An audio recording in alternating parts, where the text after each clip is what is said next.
All right, welcome everyone. We're Semblance of Sanity. I'm Caleb. I'm Jacob. And we're here for March Comes In Like a Lion, Season 2, Episode 18. Okay, so Yanagihara has his little section here where he's getting some focus. We're having Rei and Nikaido. They're actually doing commentary now on a pretty big deal match in terms of the standings of things, with Shimada and Yanagihara both being legends of the... Absolutely. Even if maybe the visual presentation of this match is not quite as upbeat and energetic as the chairman would like. Yes, it doesn't look as much like a shoujo manga cover. Right, as exactly. It would like, yes. But they do have the youngsters doing the commentary, so I'm sure that helps a lot. Yes, definitely. And it seems like Yanagihara might lose. Yeah, they're dealing with some themes around how, everything good, has its own kind of ending. Right.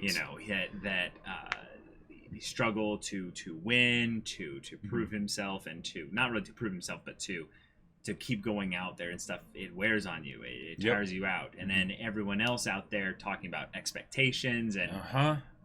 And best of wishes, but it turns into a curse of sorts. Exactly. Yeah. Yeah, very, very interesting to showcase some perspective from the older guy here in the story, which is very rare usually, I would say, kind of reserved for specific types of stories. Because they don't have as much relevance to the overarching story for Rei and all the other characters. Yeah, but then there's some cool themes that they'll probably bring into focus here. And interested to see if Shimada is able to pull out a win here finally. So and how much hair he'll have to lose in order to do it. Exactly. So y'all, without further ado, let's get into it. All right, everyone, we're going to be starting the episode in 5, 4, 3, 2, 1, now. Oh. Mummy raps.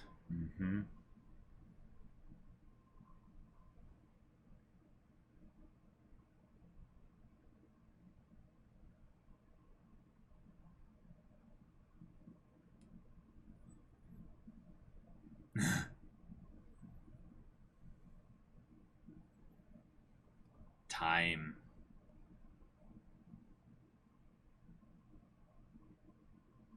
What would be left? Yep.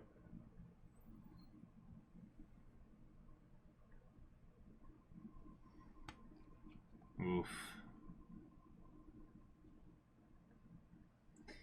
Yeah.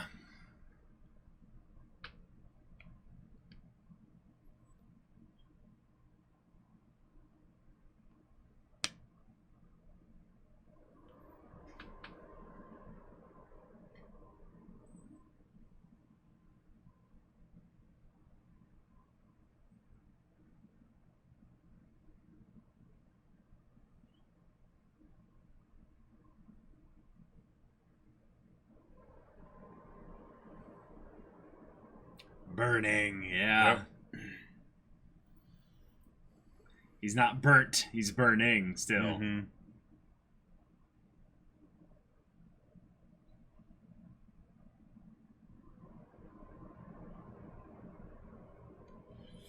Oh, that's cool. Yeah. That's cool.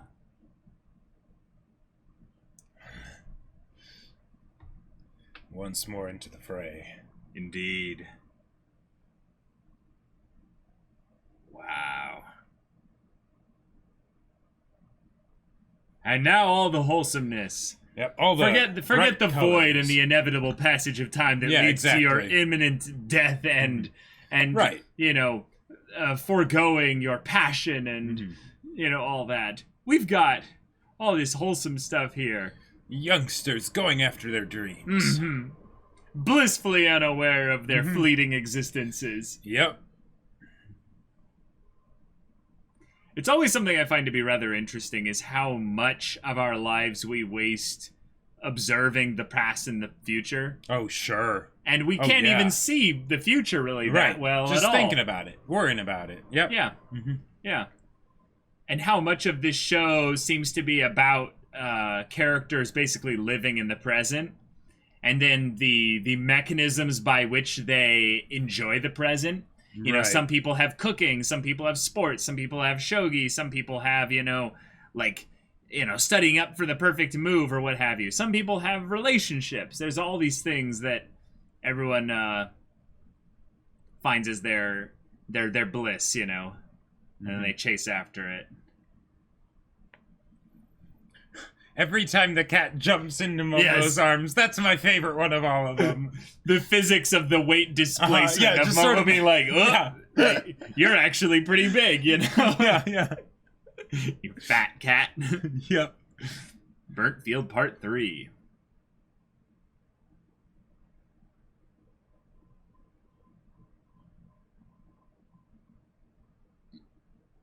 He's sacrificing a piece for a very gutsy play here.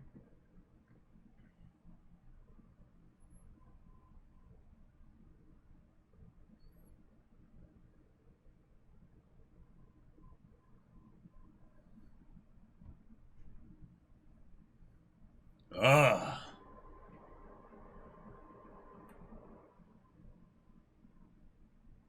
Shimada now has to think again.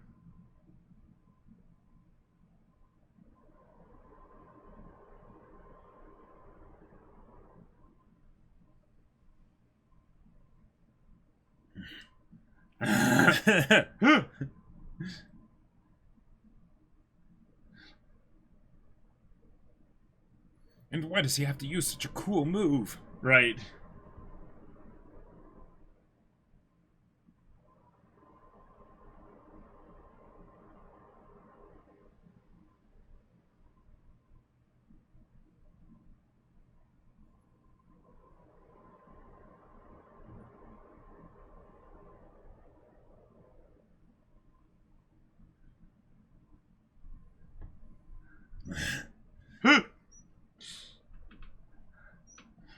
Oh boy, Shimada's on his...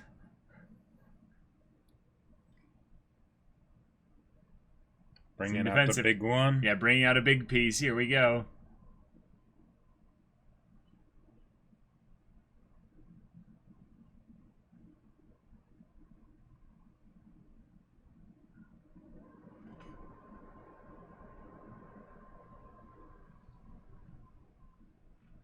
It's interesting. Putting a bishop right there seems a bit reactive, and I'm barely understanding the way...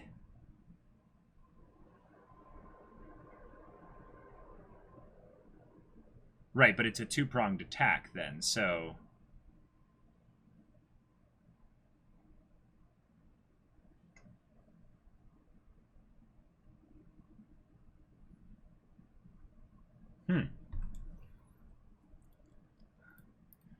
Ah, yeah, the words of the dragon.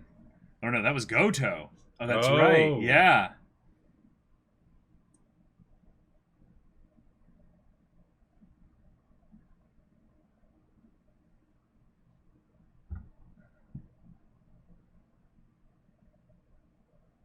Oh, so bright. Okay. Basically the eternal tree. Yeah, it takes a very long time for them to...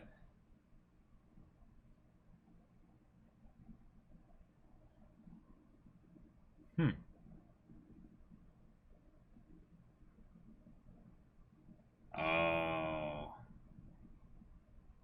Because he sees himself as the burning field, or the burnt field, where it's only a matter of time before he's whisked away into ash. What would I have been? Oh. What are you? No, because he sees himself as burned away, so the identifiers of what kind of tree he would be is...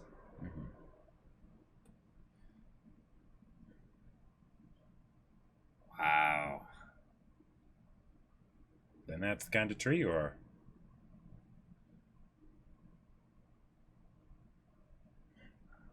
Oh. Oh, dang. He's not present, see? Yeah.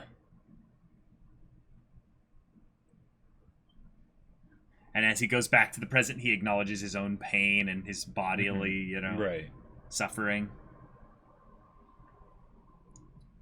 Whoa. Whoa.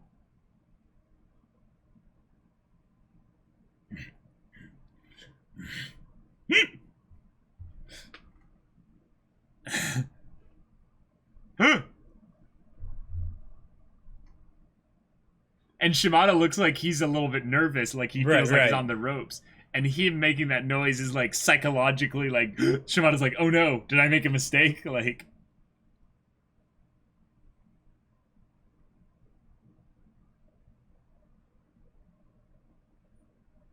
and they're finally, all the weight's leaving him now because he's coming to accept that he's going to lose.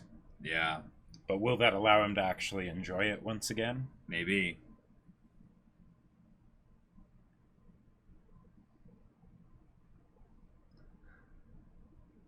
Wow.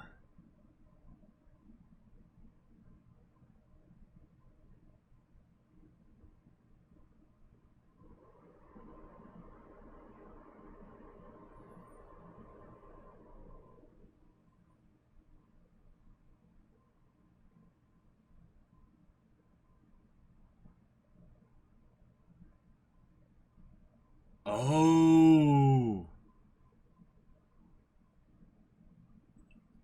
Oh, And maybe wow. now he has something to strive for.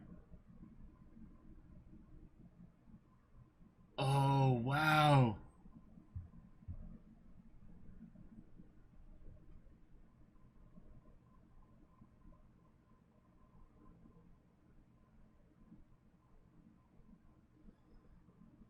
All of them lost like tears in the rain. Nice.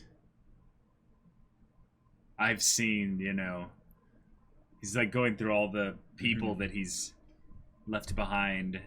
Yeah.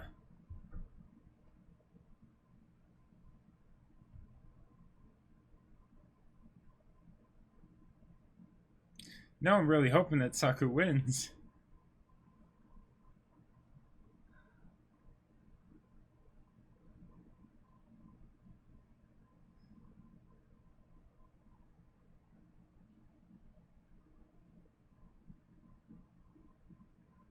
Wow.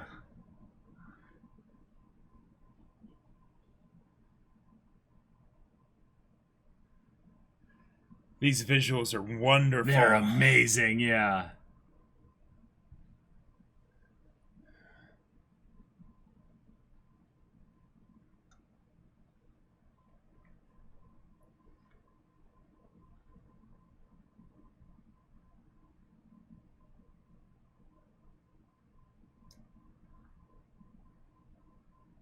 Whoa.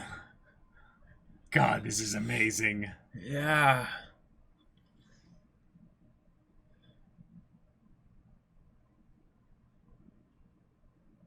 Moving as king.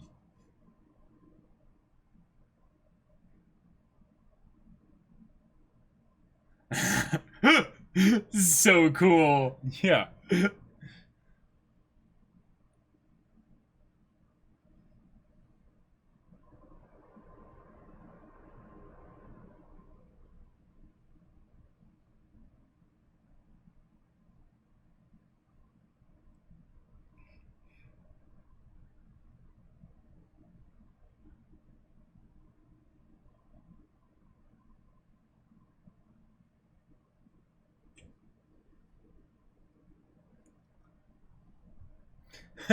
Yeah, you can't.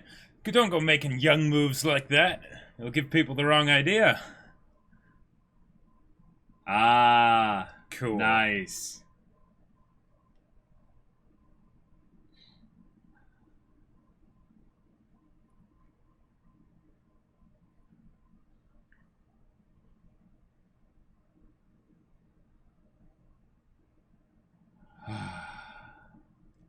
Nice. Whoa, part 4.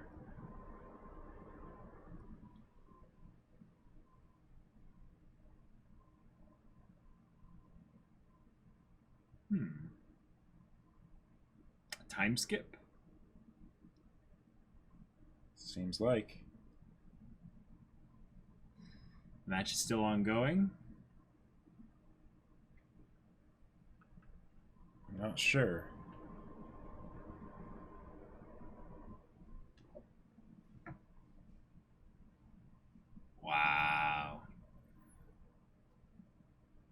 God, that back. Mm-hmm.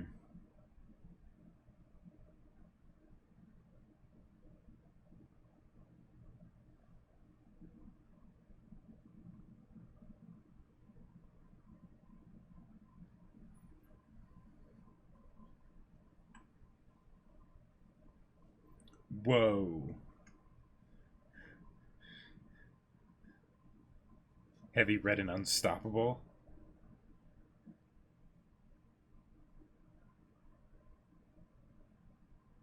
Wow. Nice.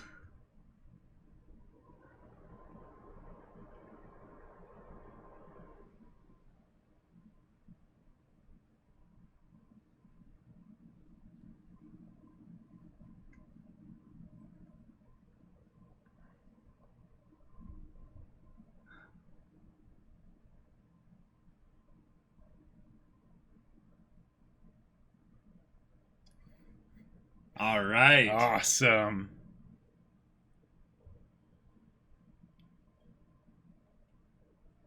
Wow, they're so sloppy. They're actually like, they've been playing for so long, it's adjusted the pieces. Yep. Wait, what are these shots of the city?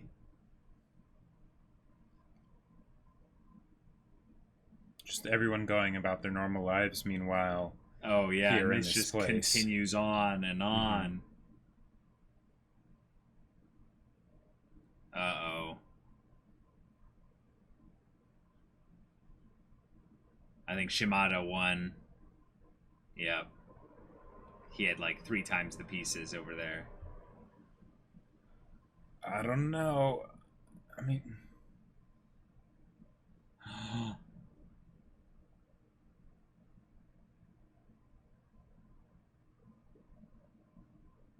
wow. No way. Wow. What?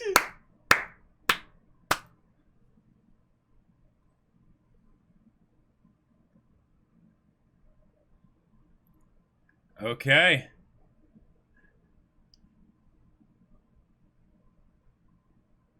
What the heck? Wow.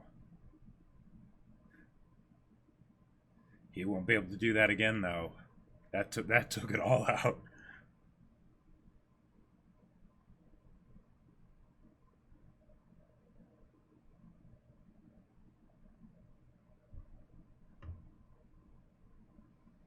I'm gonna go sleep now. Yeah. His little feet. Mm-hmm. They were like fully drawn or something. Whoa. Oh.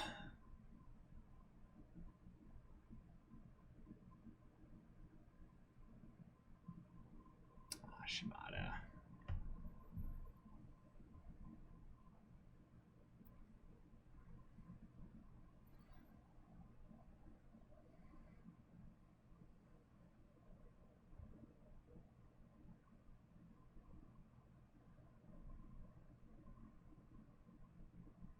Wow. Yeah. Oh, and he's still got. Yep. He's still got it.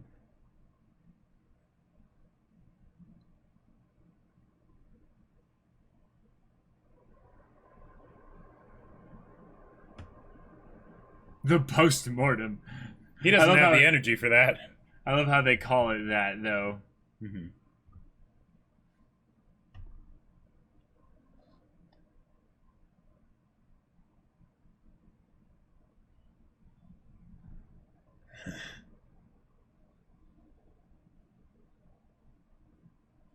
Wow.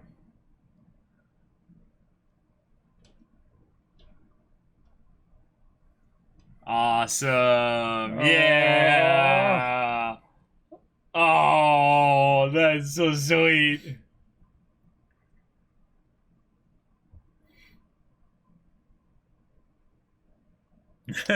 Oh, he gets to be in the photo. Yeah.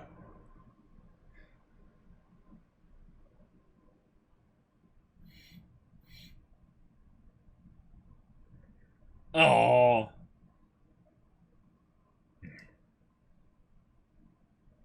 And Ray. Yeah. Yeah, use a timer. Get in there, buddy. Yep.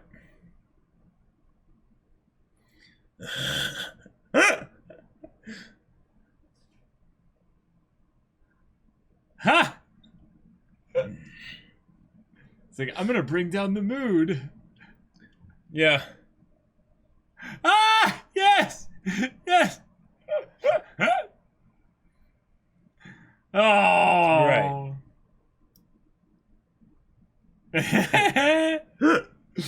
Oh.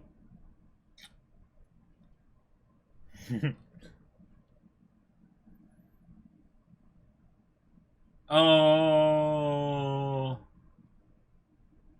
Oh, that's perfect. Mm-hmm. Yeah. See, and then the light comes to him. Yeah. And the chairman! Oh. Of course he wants to be in the photo. Yep.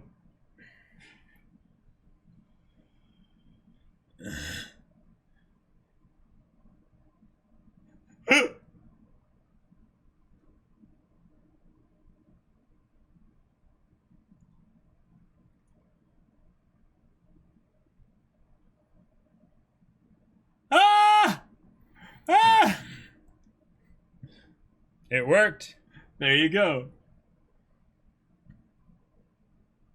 Hey, but where's he gonna sit? Oh, he'll just go in on the side.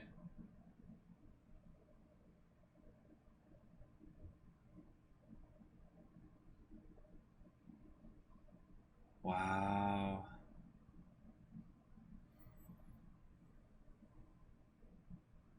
Okay, good. He's in there. Oh. Yep. Yeah.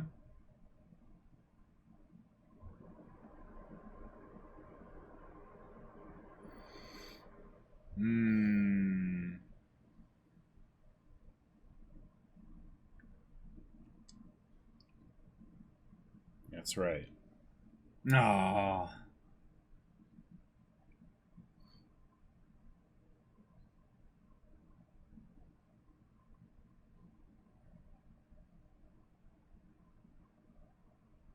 Wow.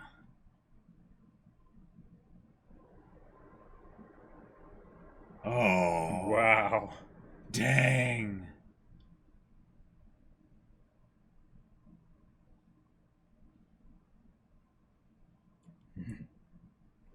Nice. Awesome. That's a shot. Yeah. Okay.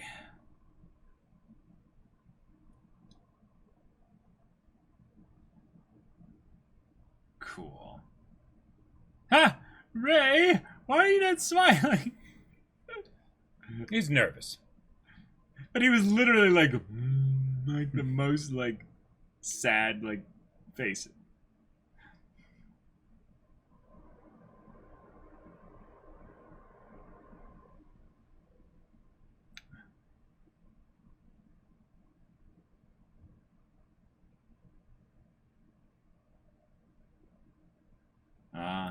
Because you're he gonna couldn't. carry that weight.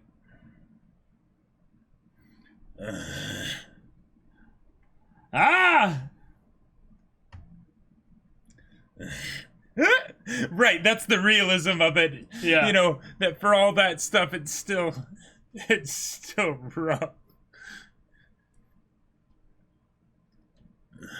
Yeah, Yep. you said you. Yeah, You totally tell him. get it. You tell him.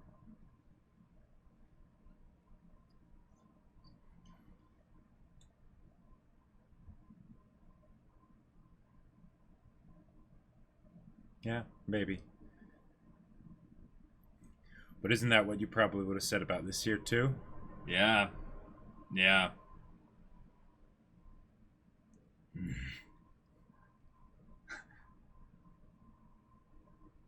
Almost 60.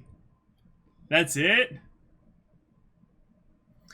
There we go. Oh, yep. Nice. You called it. Mm-hmm. Yeah. Yeah, okay, okay. There we go. I was gonna say, Yanagihara, there's no way you're almost 60. Yeah. Don't give me that crap. Like, Shimada's age is one thing I have trouble with. But you don't even get to try and lie to me about you being that young. Oh, that's awesome. That was great. Bringing back the whole, like, you read it perfectly. Bringing back the whole thing of the expectations that other people put on him are still like something that annoys the hell out of him. Mm-hmm. Because he's got it. I've got it. I've got the passion. I'm bringing in the energy. Well, you don't and need the to idea tell me. that it's still each time it's still something that pushes him that much. Yeah. The idea of the weight being what keeps him from running away from being a Human Torch. Yeah. The Human Torch thing is not a comfortable process. No, it right? is not. So each time he's going to go through that same bitter struggle and pain, but right. I love that okay. he's not even dealing with it in concepts of whether or not he likes it. No one likes pain. Right. Yeah. But the passion from it shows that he has something involved in the whole process that he cares deeply about. It's beyond like or dislike. Mm-hmm. If anything, it's more just, Okay. All right. Did it. Yeah. The burning fields. He became the Human Torch again. Yep. Just for a little bit. Mm-hmm. And he didn't even really burn that much at the very end. He just did what he could to stay in there. He grasped the hold of, what he could, and then just held tight and planted his feet. And he gritted those teeth. Grit those teeth. Or he gritted those dentures. Those dentures. Oh, man. Dude, you were right on the money, though, at the end of the episode with, like, realizing that this was something that had been a cycle, and he's constantly had to deal with this. Yep. And then, in some ways, he became so present, he forgot about the past of, hey, you told me this last year, you senile 60-year-old man. Yeah. Uh-huh. Right. It's the thing of there's a reason that only the rare few get to this point that he's at right now. Right. Because that consistent burning Human Torch, all that stuff, is something that most people can't do. It's painful. It's painful. It's painful. And going through the painful stuff when you're young and spry and full of energy, that's one thing, because it's like, yes, there's something, glory lies beyond the horizon, Right. And then when you're old, you just realize it's the inevitable void of your death and your loss of everything. When you're 70, like, I think it's a bit more, of a thing of like, well, see, I may only have 5 years left, Let's make them good ones. Like, why do we let's have to take have it easy. pain be involved in let's those just final relax. years? Yeah. But no, this guy's crazy. He's actually crazy. He goes for it. He goes for it again and again. Yeah. And he beats like some people crazy half his flaming age. mummy. Yeah. He beats people half his age. Yeah. Yo, Shimada's what, like 35 or something? Mm-hmm. So, yeah, he's basically half his age. Yep. Like, Yeah. It's kind of crazy. It's kind of crazy. And he's inspiring all those young kiddos out there. Yeah, he's also inspiring the older ones as well. They're going to go back and plant more stuff in their garden. Garlic and chives and stuff. Like, okay, and here's something I got to say, because I don't really relate as much to Yanagihara as a lot of the other characters, but I understand this passion. When you have a set, well, no, let me backtrack.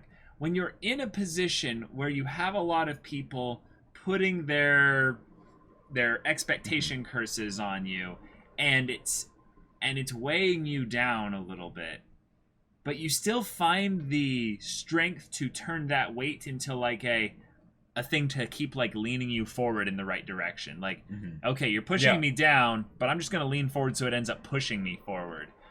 Okay, that's impressive. But to then go from there and then have all of this all of this drive and actually funnel it into something where it's burning you away. Like, it's actually like tearing it's you ridiculous. apart. I couldn't do that. Right. I couldn't come close to doing anything like that. The closest thing that I can, when I was watching this, it made me think of writing battle lines. Sure, yeah. And it was really, really tough, and it felt like that a lot of the times, and you know, with the whole idea of like doing that again, I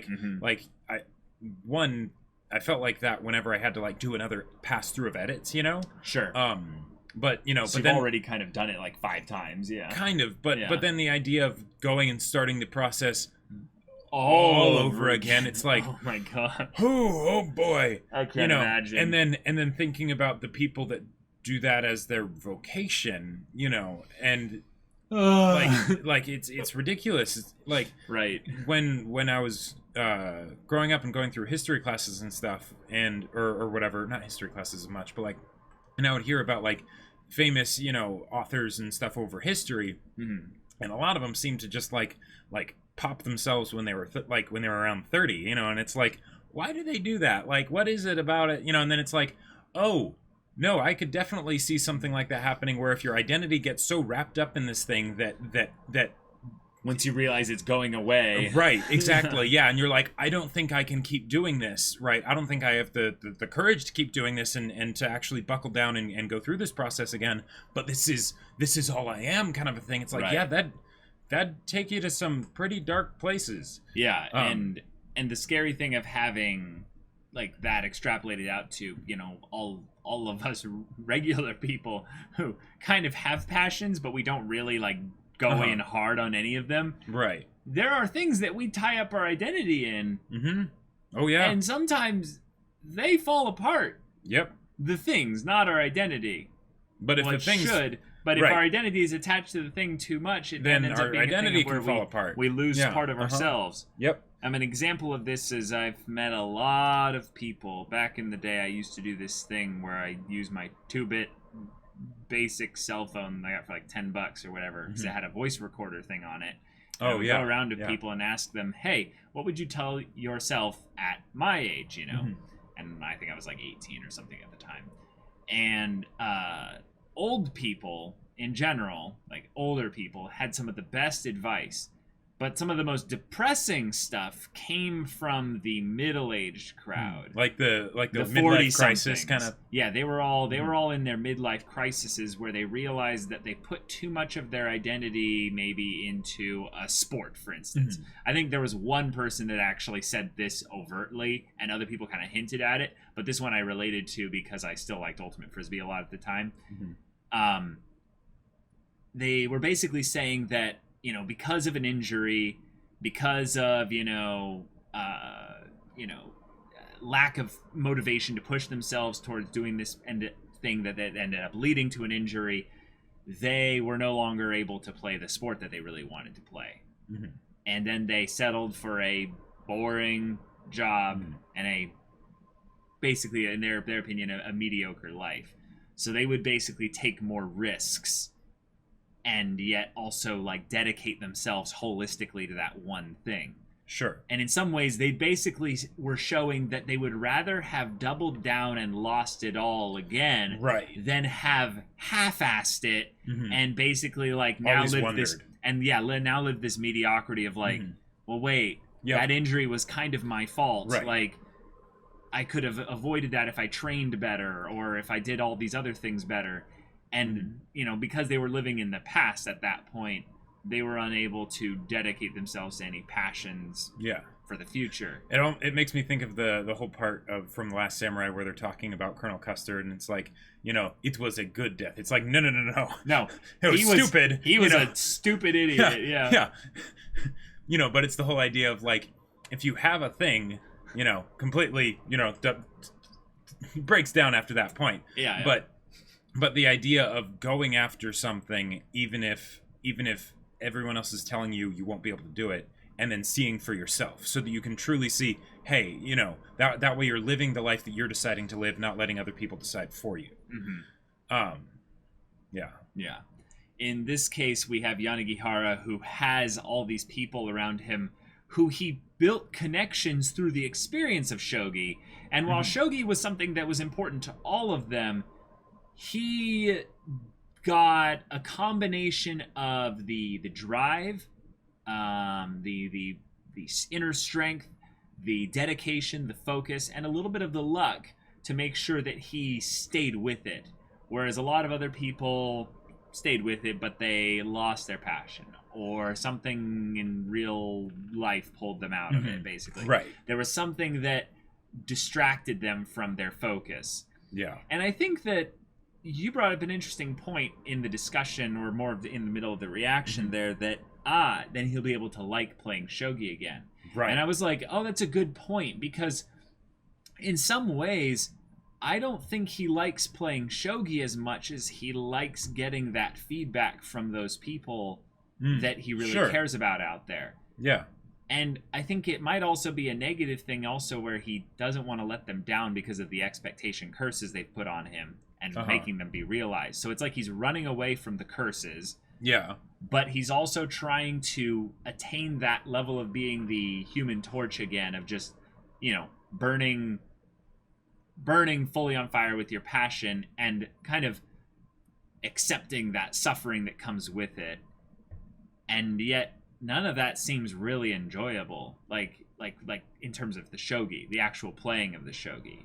So the idea that he finds his passion in the midst of all this pain, struggle, all that, I like that it goes beyond just the simple, well, I like shogi, so I play it kind of thing.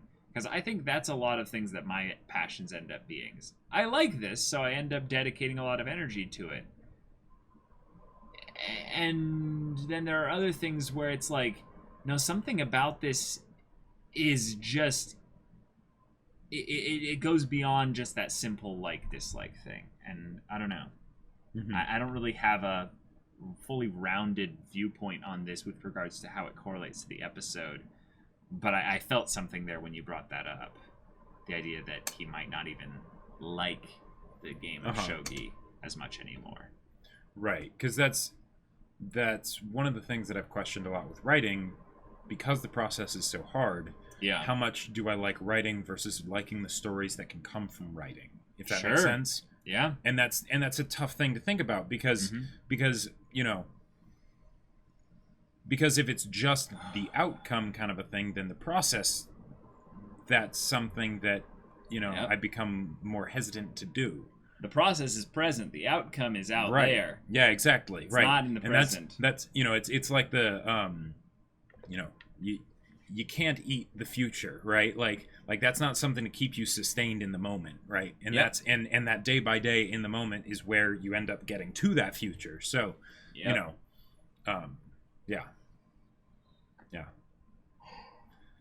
It's good stuff. Like I was a little bit sort of disappointed when I'm like, oh, they're going to be doing Shimada and Yanagihara focus, because I love Yanagihara, I love Shimada, but like they're two side characters kind of a thing. So it's like when taking two side characters and giving them an arc, it's kind of like, and it was more Yanagihara's even than Shimada's. Right, and exactly. I would have rather, particularly just because I feel like we've introduced so many characters thus far, I would have rather been Shimada focus. But the idea that we're going to give this focus here to an elderly character, an archetype that is not often explored, especially in shonen style. Yeah. Right. And they did it manga. Absolutely fantastically. And in a lot of ways, like that was kind of the similar feelings that I had for Shimada when they gave him a lot of the focus that he had in season 1, But they ended up doing a lot of great things with it, and they ended up doing a lot of great things with Yanagihara here. So, well done. And we still have 4 episodes left, so who knows what'll be in the rest. Bringing things back full circle, going to Ray, having him dealing with some stuff about his own personal growth, bringing in the Kawamotos again. I'd say just bringing back the full cast, kind of like they did in the end of the first season. I kind of the shogi stuff with Shimada. I kind of feel like it would be a good thing to have Kyoko come back, because that was the very first episode where we got that extra perspective on her. Sure. So and specifically Goto. So yeah, they brought up Goto at the end of this episode here. So if they like, granted, it's adapted from a manga, so it doesn't have to necessarily follow like a seasonal structure of like, you know, things being introduced and then referenced again and all that. But they can do things out of order. They could do things out of order, and you know, and who knows? But that's just an adaptation. So it's an adaptation, so who knows? But that's something that I would love to see. As scared as I am of when they give Kyoko focus, because that can mean painful things for Rei. Yeah, but. Yeah. My final thing with Yanagihara that I found rather interesting was they didn't shy away from the dark aspect of what happens when you come to the end of your physical and mental capabilities with regards to a passion. Now, here's something that I find very interesting here, was that Yanagihara, I don't think, was emotionally weak. If that makes sense. If anything, the guy seemed rather emotionally grounded and sound. Like, I didn't sense any chinks other than the fact that he was scared. But scared felt more like a survival thing more than like an emotional thing. But basically him thinking, how will I survive outside of my vocation / passion? Like, maybe. I've been blessed to be able to have my vocation and passion align. Most people don't have that. Most people don't survive this long to be able to have it even last to the basically the end of their physical and mental capabilities.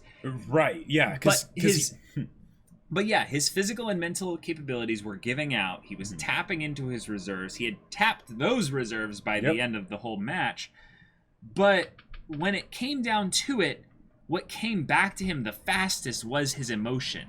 Was his emotion surrounding like but I'm still gonna go back into this passionately, and it would burst out in these little random bits that even surprised the chair, which I love. That was hilarious. And making the comment of like, I'm almost 60. It's like the idea that even like that could just be him forgetting because he's old, or it could just be that he's still saying I'm almost 60, like I'm still young, you know, kind of a thing. Yeah, I think it's a joke, basic thing of like. Yeah, I'm still 60. Let's see if the chairman doesn't remember how old I am. And he's like, you what are you talking about? We're both 70. Yeah, we're both. We're both pushing the big 70 soon. But when you think about your mental and physical capabilities leaving you with regards to your passion, and it's something that requires both of those things, that's something that I think we as young people, or anyone that's a peer of ours, we don't think about that. Like, some of us do, and I'm sure we have glancing thoughts about it, but it's not this ever-present, so to speak, thought of it pushing down upon you. But I think in some ways, we should tap into a little bit of that thought process in order to give us a little bit of a push in certain areas, and that will stir up our emotions. So here's my thought on this. Is every once in a while, think about the idea that your existence is finite. Right. Are there any specific things that you desire to do, you have an emotional drive to do, right, and you also currently have the physical and mental capabilities of doing? Right. Yeah. If there are, and you're not doing them, what are you doing? Right. Obviously, there are going to be things where it's like, okay, you have the mental capabilities, but you don't have the physical capabilities. Sure. Cool. Are there other things that you can do in all those things that are, you know, good things, obviously, for the betterment of yourself and others as well. And you're not doing them? Question why you're not doing them. Because we don't have, like, infinite time to do all these things that we dream about doing as young people and what have you. And time passes us by, and it passes us by quickly because we don't focus on things, right? We all have the same amount of time. But when people talk about blinking and suddenly 20 years have passed, right? And suddenly maybe they can't do those things that they once were able to do. It's maybe because they weren't focusing on it. So if you focus on it, then maybe you'll be able to dredge up some of that inner fire that will make you able to surpass your own limits and do that thing that you've always wanted to do. Yep, exactly. So take what you can and learn from this old geezer here. Yeah.